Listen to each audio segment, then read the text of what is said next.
Good evening students, my self Kapil Joshi from residence. और आज 25 जुलाई को शिफ्ट 1 में जेई मेंस का जो पेपर हुआ था उसमें जो मैथ्स के क्वेश्चन है जो बच्चों ने सेंटर से आकर हम लोगों को बताए, उनकी मेमोरी पर बेस्ड जो उन्होंने सवाल बता पाए हमको, उन सवालों को लेकर आते हैं। फर्स्ट 10 क्वेश्चन डिस्कस कर चुका मैं आपके सामने। क्वेश्चन नंबर 11 को लेकर आते हैं हम। क्वाड्रेटिक से रिलेटेड है, क्वाड्रेटिक भी है, सीक्वेंस एंड प्रोग्रेशन भी रिलेटेड है, मिक्स सवाल है मतलब। तो p and r roots of the equation and q and s are roots of this equation such that 1 by p, 1 by q, 1 by r, 1 by s are in AP. Then we have to find the value of a inverse या 1 by a minus 1 by b. तो इसमें हमें ये सब AP के अंदर दे रखे हैं, 4 टर्म्स हमारे पास हैं। तो मैंने एज्यूम कर लिया कि AP का जो फर्स्ट टर्म हमारे पास है वह अल्फा एज्यूम कर लिया, और मैंने मान लिया 1 by q जो है वह अल्फा प्लस डी के बराबर है, that is alpha plus 2d, and S is alpha plus 3d। 1 by a 1 by b निकालना है ना हमें, और हमें दिया हुआ है कि p and q, p and r are the roots of this equation, x square minus 8a into x plus 2a is equal to 0, 2a is equal to 0। इसके रूट p और r हमारे पास है ना। अब अगर मैं थ्योरी ऑफ इक्वेशन अप्लाई करता हूँ, सम ऑफ द रूट निकालता हूँ या प्रोडक्ट निकालूंगा, तो p और r को ऐड करने में दिक्कत आएगी। 1 by p और 1 by r को ऐड करना आसान रहेगा। तो सबसे पहले हम वो क्वाड्रेटिक निकालेंगे जिसका रूट 1 by p और 1 by r होगा। तो मेरे हिसाब से बेसिक कंसेप्ट सब जानते हैं ना कि अगर इसके रूट p और r हैं तो वो क्वाड्रेटिक मुझे लिखना है जिसके रूट 1 by p और 1 by r होंगे। तो that will be equal to 2a into x square minus 8a into x plus 1 is equal to 0। The roots of this quadratic equation will be 1 by p and 1 by r। Now from this we can calculate sum of the roots as well as product of the roots. तो 1 by p plus 1 by r will be equal to 4 minus b by a, that will come out to be 4, and 1 by p into 1 by r product of the roots will be equal to 1 upon 2a। क्योंकि हमें 1 by a निकालना है ना, तो यहाँ से 1 by a निकलेगा provided हम 1 by p और 1 by r को निकाल पाए ना। तो what is value of 1 by p? 1 by p is alpha and 1 by r is alpha plus 2d. So therefore alpha plus 2d will be equal to 4. Therefore alpha plus d is equal to 2, alpha plus d बराबर 2। ये alpha plus D की value आ गई हमारे पास है ना, ये इस इक्वेशन से निकाल लिया। सिमिलरली हमें दिया हुआ है कि एक क्वाड्रेटिक और हमारे पास है, उसके रूट हमारे पास q और s हैं, x square plus 12b into x plus 6b is equal to 0. This quadratic is having root q and s, लेकिन 1 by q और 1 by s में कंफर्टेबल फील कर रहे हैं अगर मैं ऐड करना चाहूँ तो अगेन हम वो क्वाड्रेटिक निकालेंगे जिसका एक रूट 1 by q है और एक 1 by s है। तो अगेन x की जगह 1 by t पुट कर सकते हैं हम, तो we get 6b into x square plus 12b into x plus 1 is equal to 0। The roots of this quadratic equation will be 1 by q and 1 by s। तो यहां से मैं एक रूट का सम भी निकाल सकता हूं, रूट का प्रोडक्ट भी निकाल सकता हूं।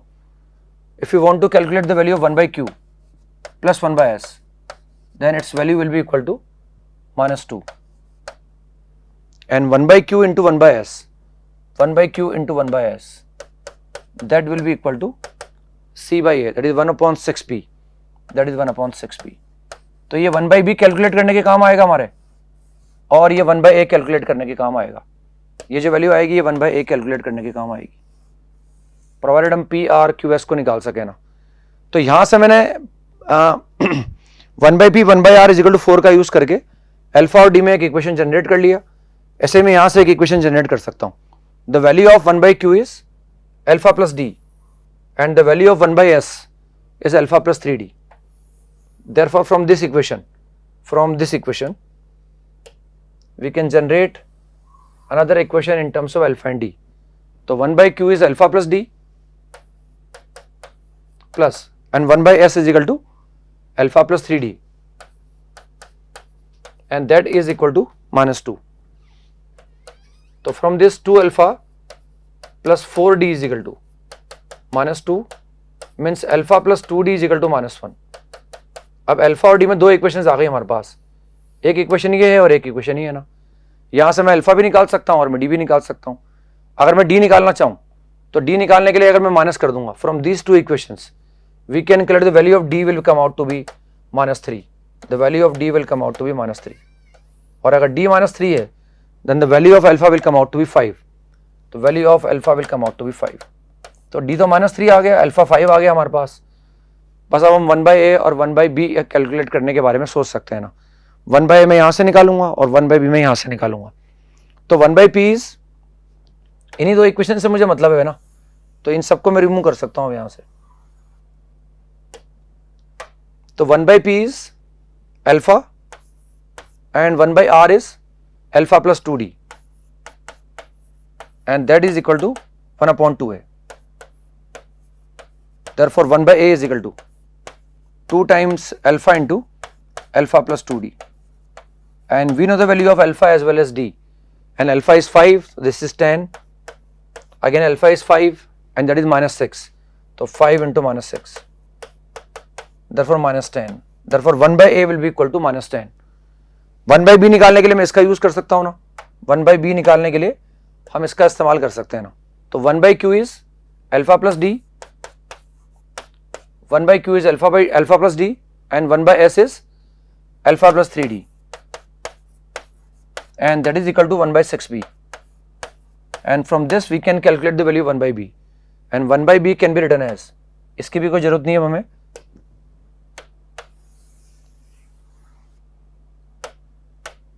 तो alpha is 5, alpha is 5 and D is -3, तो 6 into alpha plus D, alpha plus 3d is equal to 1/b। तो since alpha is 5 and d is -3, तो 6 into 2 and again 5 -9 -4 is equal to 1/b। therefore the value of 1/b is equal to, this is 1248 minus 1/48, और 1/a हमारे पास आया था, 1/a will be equal to -10 and that is 48, this is -48, this is -48।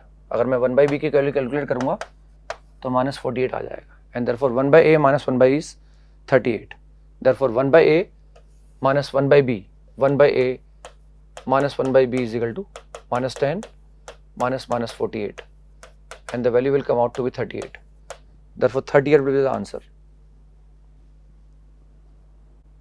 Next question पर आते हैं ना, ये area under this curve से है, तो इसको कैलकुलेट कर सकते हैं बड़ी आसानी से। तो एक तो हमारे पास ये रीजन रिप्रेजेंट कर रहा है x square is less than equal to y, तो इसका मतलब पैराबोला के अंदर के पोर्शन की बात कर रहे हैं हम। ये y x square is equal to y का अगर मैं डायग्राम बनाता हूँ तो ये x square is equal to y है, लेकिन अगर x square less than -y है, x square -y less than equal to 0 है, तो पैराबोला के अंदर वाले पोर्शन की बात कर रहे हैं हम। तो इस पोर्शन को तो देख लिया हमने, ये पोर्शन मुझे और देखना है, y is less than equal to minimum of x plus 2 and 4 minus 3x। दोनों स्ट्रेट लाइन से इनका अगर मैं डायग्राम बनाना चाहूं तो x प्लस 2 का डायग्राम बनेगा, स्लोप इसका पॉजिटिव है ना, x प्लस 2 का डायग्राम हम ऐसे बना सकते हैं ना, this is x plus 2, this is x plus 2, y is equal to x plus 2, और एक डायग्राम मुझे बनाना है y is equal to 4 minus 3x, तो y इंटरसेप्ट 4 है इसका ना, तो 4 माइनस 3x ऐसा बन जाएगा, this is 4 minus 3x। 4 minus 3x अगर मैं जनरेट करने की कोशिश करूंगा तो 4 माइनस 3x ऐसे बन जाएगा, this is 4 minus 3x।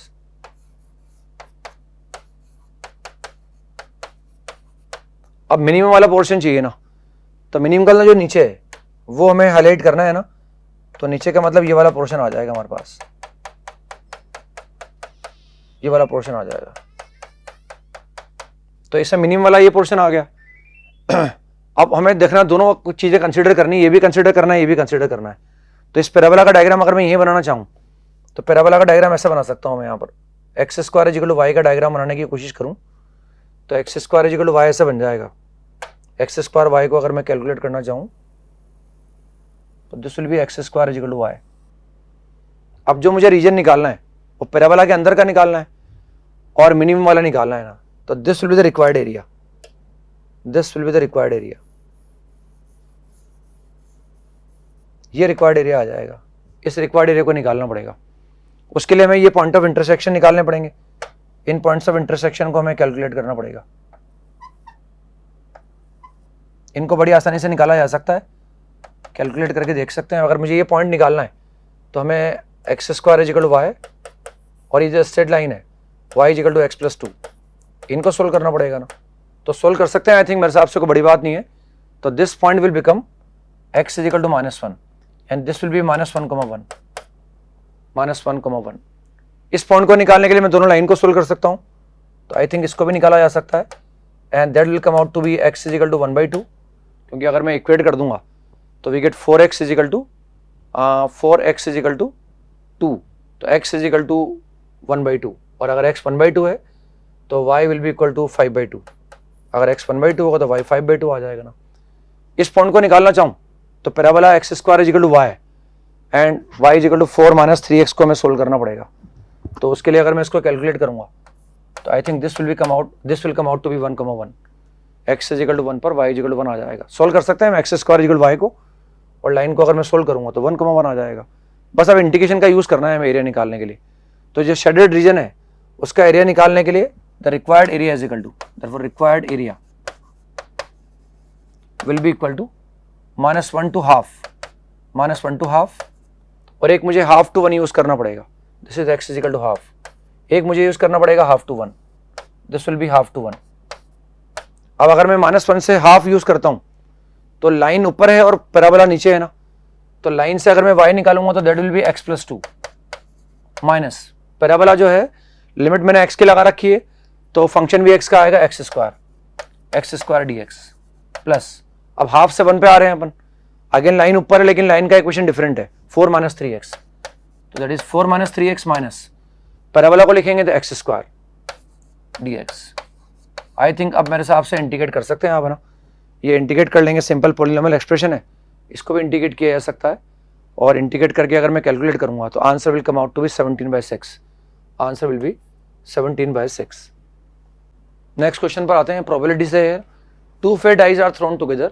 Numbers appeared on dice are alpha and beta respectively. Then we have to calculate the probability that x square plus alpha x plus beta is positive for every value x belongs to R. तो quadratic expression है, coefficient of x square positive ही है इसमें, तो ये always positive कब आएगा, जब इसका d <0 आ जाए ना। For this to be positive for every value x belongs to R, it's d must be <0, तो इसका d हमेशा नेगेटिव आना चाहिए ना। और अगर मैं d कैलकुलेट करता हूं तो b square minus 4ab, that is 4 into beta, that must be <0। तो यहां से मैं बोल सकता हूं कि 4 beta that must be greater then alpha square. अब हम जानते हैं अल्फा बीटा क्या है, डाइस को अगर मैं थ्रो करूंगा डाई को तो उसके आउटपुट है ना, तो या तो अल्फा 1 से लेकर 6 हो सकता है, and similarly beta can be 1 to 6। तो कैसे बनाने पड़ेंगे हमें, कंडीशन ये है कि जो हमें दिया हुआ है, जो रिक्वायर्ड है, वो ट्रू तब होगा जब 4 बीटा अल्फा स्क्वायर से बड़ा है। तो अगर मैं अल्फा को 1 कंसिडर करता हूं, if alpha is equal to 1 then 4 beta must be greater than equal to 1, वो 1 से बड़ा होना चाहिए ना। और अगर 4 बीटा हम चाहते हैं 1 से बड़ा हो तो बीटा की वैल्यू 1 से लेकर 6 कुछ भी हो सकती है ना। बीटा को मैं 1 2 3 4 5 6 कुछ भी कंसिडर कर सकता हूं। तो 6 possible case will be there, 6 possible या 6 फेवरेबल केसेस आ गए अगर अल्फा को मैं 1 लेता हूं तो।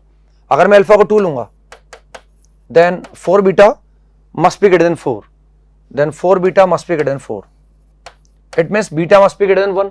और अगर बीटा 1 से बड़ा है तो बीटा की जो पॉसिबल वैल्यूज आएंगी वो 2 से लेकर 6 आ जाएंगी ना, और 2 से लेकर 6 का मतलब 5 पॉसिबल केस फिर आ गए फेवरेबल हमारे लिए ना। अगर अल्फा को मैं 3 लेता हूं तो again this will become 4 beta must be greater then 9, 4 beta must be greater then 9। और अगर 4 बीटा 9 से बड़ा है तो बीटा 3 से बड़ा होगा ना, 3 या 3 से बड़ा होगा ना, तो beta must be equal to 3 4 5 and 6। तो 4 possible cases will be there. Similarly, if we take alpha is equal to 4, then it will become 4 beta must be greater than 16. It means beta must be greater than 4. और अगर beta 4 से बड़ा है तो clear cut beta can be 5 or 6. Therefore, 2 possible case will be there. And if consider alpha is equal to 5, if we consider alpha is equal to 5, then 4 beta must be greater than 25. Then 4 beta must be greater than 25. और हम जानते हैं beta की value maximum 6 हो सकती है ना, तो इन दिस केस अगर if we take alpha is equal to 5 then this can not be true, therefore favorable cases will be 6 plus 5 is 11, 11 plus 4 is 15, and 15 plus 2 is 16. So favorable number of cases is 17, and this is 11, 11 plus 4 is 15, 15 plus 2 is 17.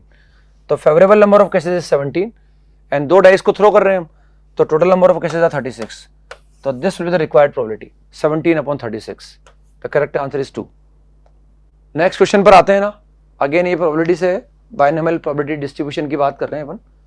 Binomial probability distribution, तो mean and variance of binomial probability distribution satisfies the relation this and this.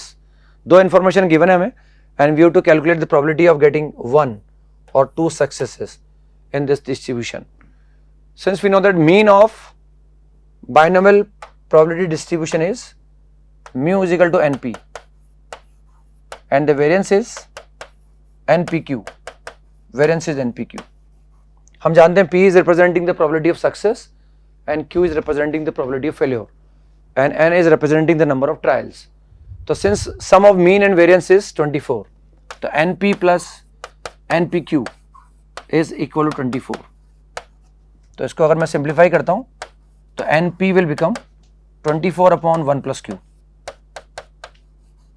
This is equation number 1.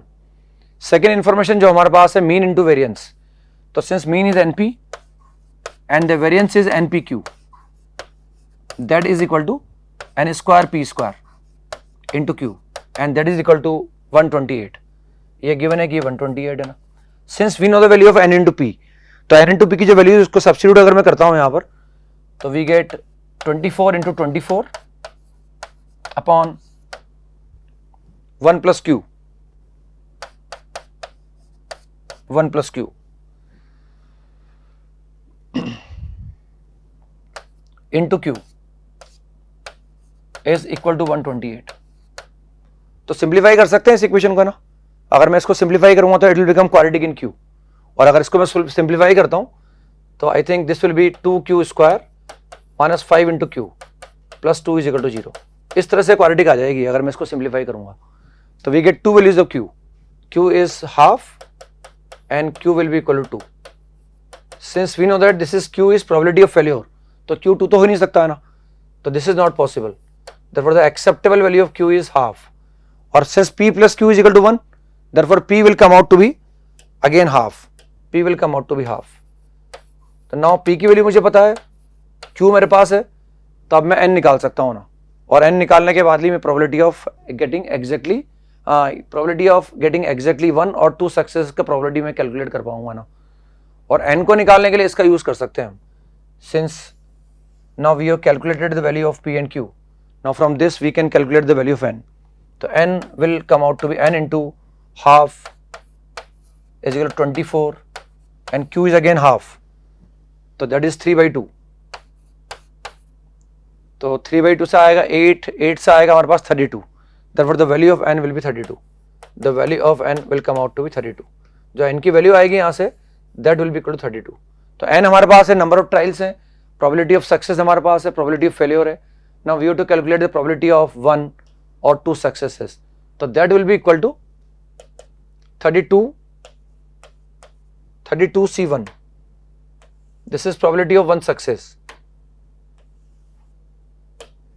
Probability of 1 success is 32c1 p raised to power 1 and q raised to power 31. And the probability of 2 successes is 32c2 p raised to power 2 and q raised to power 30. But since the value of p and q is half, दोनों की value same है, तो it can be written as 1/2 whole power 32, 1/2 whole power 32, 1/2 whole power 32. Again this will become 1/2 whole power 32. Then the answer will be 32 c1 is same as 32, 1/2 whole power 32 plus 32 into 31 upon 2 into 1/2 whole power 32. But इसको calculate कर सकते हैं मेरे हिसाब से ना, और अगर मैं इसको कैलकुलेट करना चाहूँ तो कैलकुलेट करने पर जो है, सिंप्लीफाई अगर मैं करना चाहूँ उसको, तो सिंप्लीफाई करने पर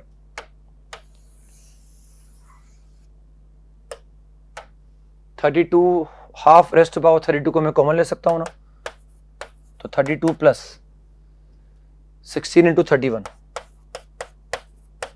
into 1/2 whole power 32 and that will become 16 में कॉमन ले लूँगा तो 31 + 2 is 33 तो 16 × 33 upon 2 raised to power 32 but इससे अगर मैं कैलकुलेट करूँगा तो final answer will come out to be 32 upon 2 raised to power 4 तो 2 raised to power 28 2 raised to power 28 this will be the final answer 33 upon 32 upon 33 upon 16 से cancel किया है मैंने 2 raised to power 32 को तो 33 upon 2 raised to power 28 this will be the final answer। Question number 15 पर आते हैं बच्चों ना, ये सर्कल से लोकस से रिलेटेड भी है, इस तरह के सवाल आए भी हैं, जेई एडवांस में भी आए हैं, जेई मेंस के अंदर भी आए हैं। तो लोकस नहीं पूछा है, लोकस और का भी सवाल है और एरिया का भी सवाल है ना। तो पहले मुझे लोकस निकालना पड़ेगा। जो गिवन सर्कल है उसका सेंटर 0,1 है और उसका रेडियस जो है 1 यूनिट है ना। तो गिवन सर्कल का मैंने डायग्राम बना लिया, सेंटर इसका 0,1 है और रेडियस इज 1 यूनिट।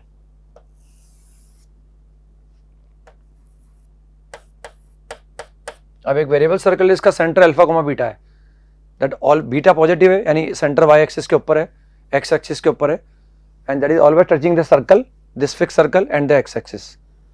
तो वेरिएबल सर्कल का डायग्राम बना सकते हैं ना, touching the given circle and the x axis. तो ये जो सेंटर मेरे पास है वेरिएबल सर्कल का, ये अल्फा, बीटा है ना। तो ऑब्वियस सी बात है ये इसका रेडियस है, this will be the radius beta. और अगर टच कर रहे हैं तो कंडीशन ऑफ टेंजेंसी को मैं अप्लाई कर सकता हूं, this is 1 and this is beta. तो C1 C2 is equal to R1 + R2। और अगर C1 C2 R1 + R2 है तो C1 + C2 whole square will be equal to R1 + R2 whole square. तो सेंटर के बीच में डिस्टेंस निकाल सकता हूं मैं, that will be alpha minus alpha square plus beta -1 whole square. ये तो आ गया हमारे पास C1 C2 whole square. R1 + R2 is R1 is 1 and R2 is beta whole square.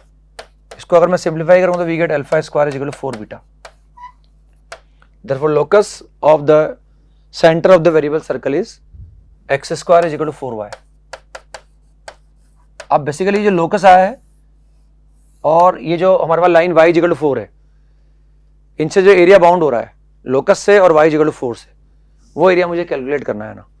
तो डायग्राम बना सकते हैं ना, और डायग्राम बना के इसको कैलकुलेट किया जा सकता है। तो लोकस जो मेरे पास आया है that is x square is equal to 4y और एक लाइन हमारे पास है y इज इक्वल टू 4। इन दोनों से रीजन जो बाउंड हो रहा है उस रीजन का मुझे एरिया निकालना है ना। तो x square is equal to 4y का डायग्राम बना लिया मैंने, this is x square is equal to 4y, this is symmetric about y axis. y is equal to 4 का डायग्राम बनाना चाहूंगा, this is y is equal to 4, y is equal to 4 का अगर मैं डायग्राम बनाऊंगा तो ये y इज इक्वल टू 4 बन जाएगा।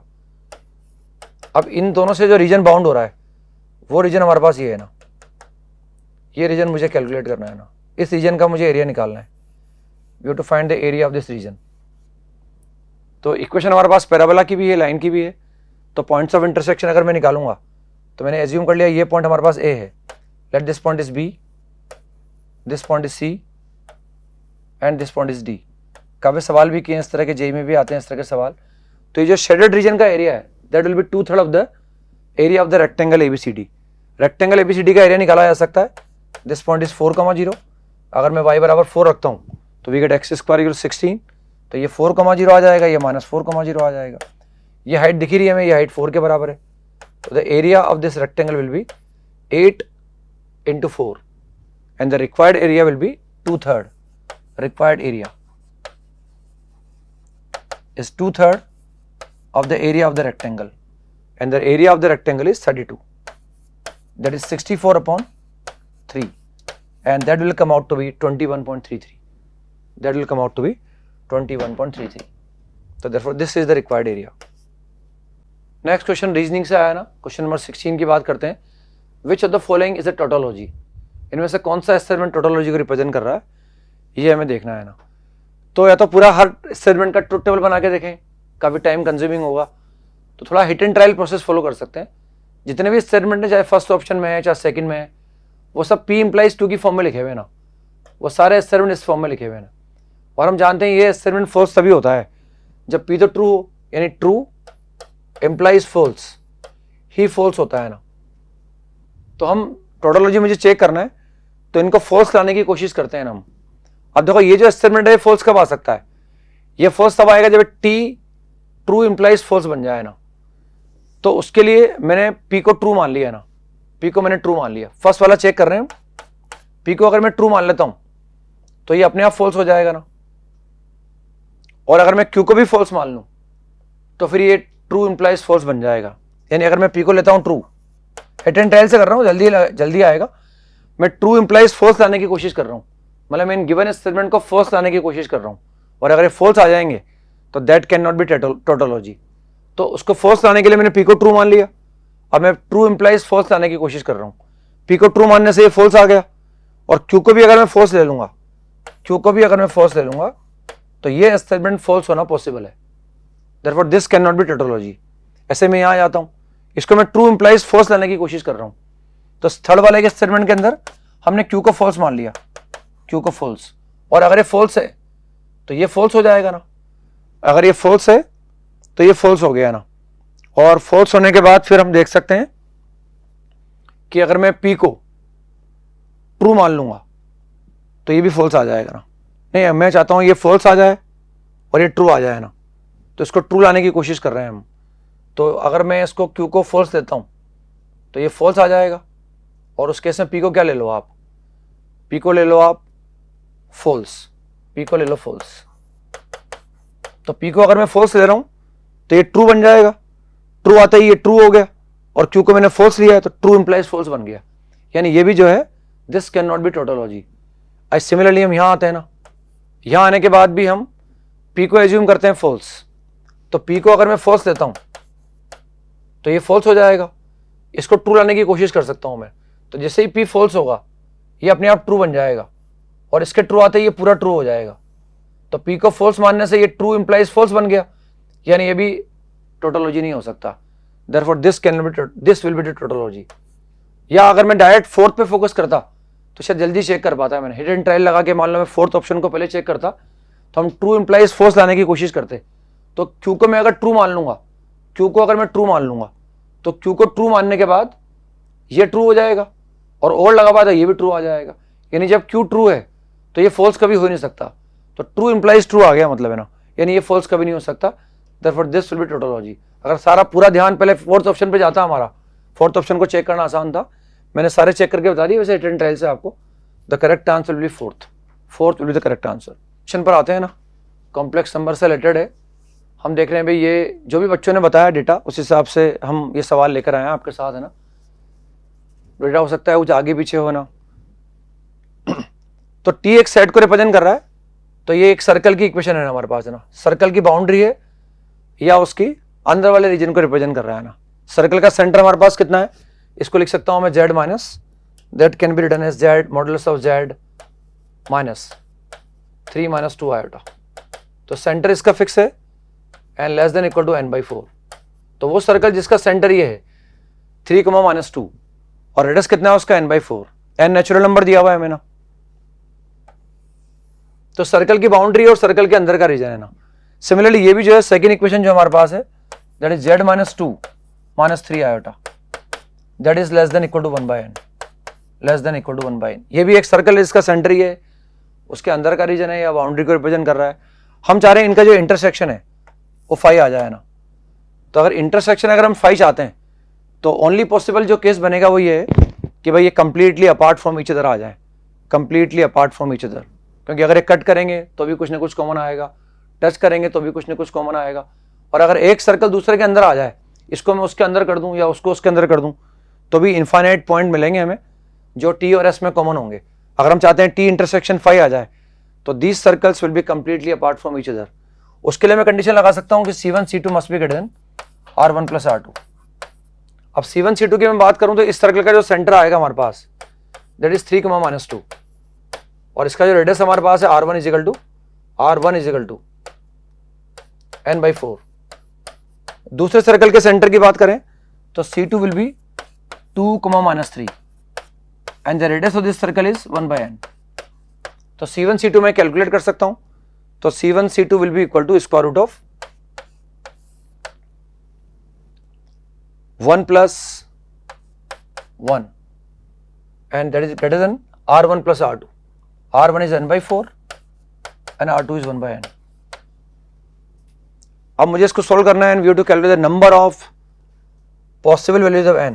n की जो possible values है उनकी काउंटिंग पता लगानी है ना, तो n नेचुरल नंबर दिया हुआ है इसलिए क्रॉस मल्टीप्लाई करने में कोई दिक्कत नहीं है ना, तो इसको अगर मैं सोल्व करता हूं तो we get n square plus 4 less than 4 n root 2, ये इनइक्वालिटी इस फॉर्मेट में कन्वर्ट हो जाएगी ना, n square plus 4 that must be less than 4 n root 2, but इसको सिंप्लीफाई कर सकते हैं बनाओ, और इसको सिंप्लीफाई करके नेचुरल नंबर दिया हुआ है, इंटरवल आएगा और उसमें से नेचुरल वैल्यू में काउंट कर सकता हूँ ना, तो सिंप्लीफाई करने पर ही आया, इनइक्वालिटी आई थी n square plus 4 less than 4 n root 2, और इसको सॉल्व करके इनइक्वालिटी को सॉल्व कर सकता हूँ मैं ना, and we will calculate the possible natural values of n, तो परफेक्ट स्क्वायर में कन्वर्ट कर लिया इसको ना, n minus 2 root 2 whole square, इससे प्लस 4 आएगा प्लस 8 आएगा, हमें प्लस 4 चाहिए तो माइनस 4 कर दिया मैंने ना, that is n minus 2 root 2 n plus 2, n minus 2 root 2 n plus 2 less than 0, minus 2 less than 0, a plus B A minus B का कंसेप्ट अप्लाई कर दिया मैंने ना, तो अगर मैं इसको कैलकुलेट करता हूँ तो the value of n will B, एक क्रिटिकल पॉइंट आ रहा है 2 रूट 2 प्लस 2 और एक क्रिटिकल पॉइंट आ जाएगा हमारे पास 2 रूट 2 माइनस 2, 2 रूट 2 माइनस 2, तो n इसके बीच में आ जाएगा, इसका मतलब इसको इंक्लूड नहीं कर सकते हम, इसको इंक्लूड नहीं कर सकते, तो अगर मैं कैलकुलेट करने की कोशिश करूंगा नेचुरल वैल्यूज निकालूंगा तो ये आएगा बेसिकली हमारे पास 2.8 समथिंग आएगा, 0.8 समथिंग आएगा, और ये हमारे पास आएगा this is 4.28 4.82,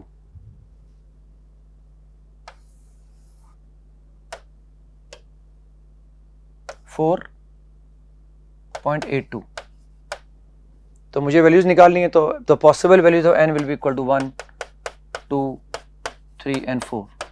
It is given that n is natural number, therefore number of such values of n will be equal to 4. तो क्वेश्चन नंबर 18 पर आते हैं बच्चों ना, डिफरेंशियल इक्वेशन से थोड़ा सा लेंदी है, कैलकुलेशन में आसान है, वैसे स्टेप बाय स्टेप आगे बढ़ते रहेंगे हम, कैलकुलेट करना पड़ेगा ना। The given differential equation is y into D Y by D X is equal to Y square minus X upon 5x plus V square, 5x plus V square Y square. तो put करता हूँ मैं यहाँ पर y into D Y by D X भी है और Y square भी है, तो put Y square is equal to V, it means 2y dy by dx will become dv by dx। तो सवाल को v और x में कन्वर्ट कर लिया, y स्क्वायर देखते एकदम क्लिक कर गया कि भाई y स्क्वायर भी है और y into D Y by D X भी है, तो y स्क्वायर को v सब्स्टिट्यूट कर दिया हमने ना, and therefore this differential equation can be written as 1/2 into D V by D X, 1/2 into D V by D X is equal to v minus X upon 5x plus V. 2 से मैं cross multiply कर देता हूं उसको ना, 2 से मैंने cross multiply कर दिया, इस 2 को मैं रिमूव कर सकता हूं यहां से। अब ध्यान से देखें, this is homogeneous differential equation in v and x। तो अगर होमोजेनियस डिफरेंशियल इक्वेशन है तो इसको सॉल्व करने के लिए पुट कर सकते हैं ना, हम पुट कर दिया हमने, y equal to V X put करते हैं, y की जगह v है यहाँ, तो टी एक्स पुट कर दिया इसको मैंने ना, यहां से निकाल सकता हूं मैं dv by D x, therefore dv by dx is equal to t plus x into dt by dx. Now this differential equation will become t plus x into dt by dx is equal to 2, v को replace कर रहे हैं हम t into x से, minus x upon 5x plus what is v, v is t into x। x को अगर मैं common ले लूं और कैंसिल कर दूं तो we get 2 into T minus 1 upon 5 plus t, 5 plus t आ जाएगा यहाँ से ना। बस अब इसमें सेपरेशन वेरिएबल लगा देंगे ना हम, और सेपरेशन वेरिएबल लगा के कैलकुलेट किया जा सकता है ना। तो वी गेट टी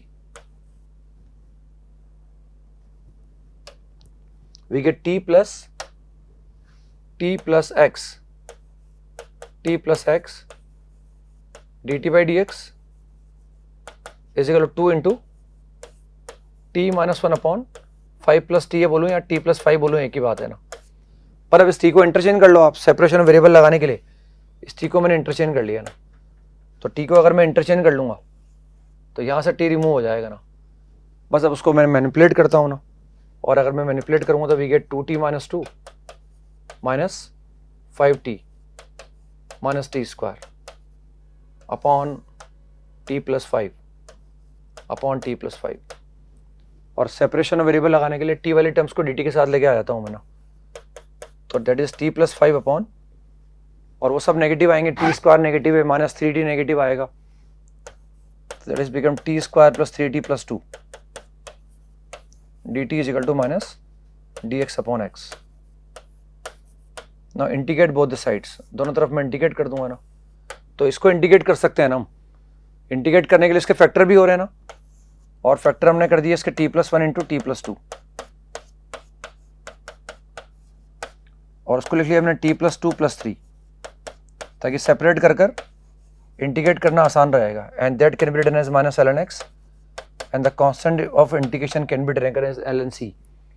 तो यहाँ से कितना आएगा, यहाँ से आ जाएगा हमारे पास integral of 1 upon T plus 1, integral of 1 upon T plus 1 dt and plus 3 times, और उसको पार्शियल फ्रैक्शन में ब्रेक कर दिया मैंने, 1 upon T plus 1 minus 1 upon T plus 2 into D T is equal to ln c by x.